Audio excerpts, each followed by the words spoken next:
So we just got the latest inflation data in Canada, and the CPI for the month of September year over year came out 3.8%, which is lower than the previous month rating which was 4%, and lower than the expected economist consensus, which was around 4% or 4+% in the marketplace. So right after that, we saw the market reacted accordingly. So the bond market, which is the Canada 5-year bond yields, it's kind of pulled back a little bit because we saw for the last few weeks the bond yield was spiking because of all the volatility happening in the bond market.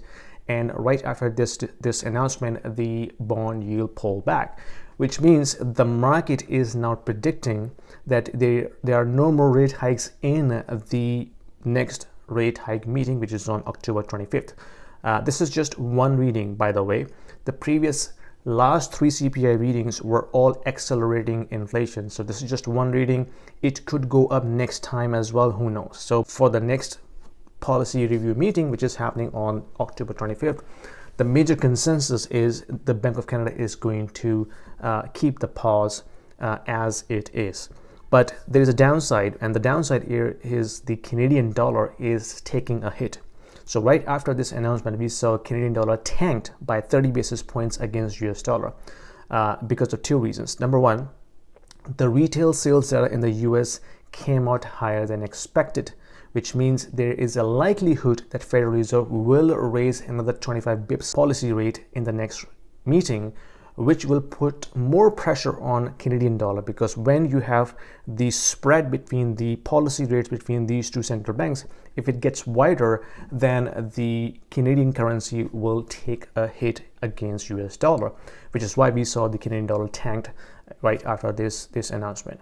The second reason is the US dollar is already getting expensive on the DXY index because of the global dollar liquidity shortage. And if that continues, then of course the US dollar will go further up, and then it will put more pressure on Canadian dollar.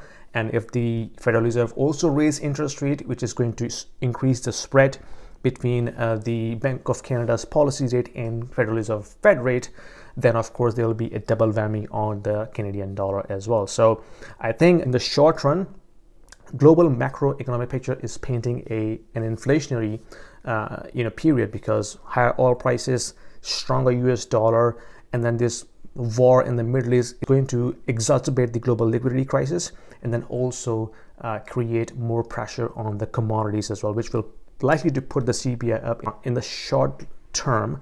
But then of course in the long run, this will stabilize over the period. But I think for the next 6 to 12 months, things are going to be very sketchy, very volatile, which could bring inflation back up again or then come down depending upon how things are going to shape up. But we should not be settling down with this one lower reading here, because things can go up very, very quickly.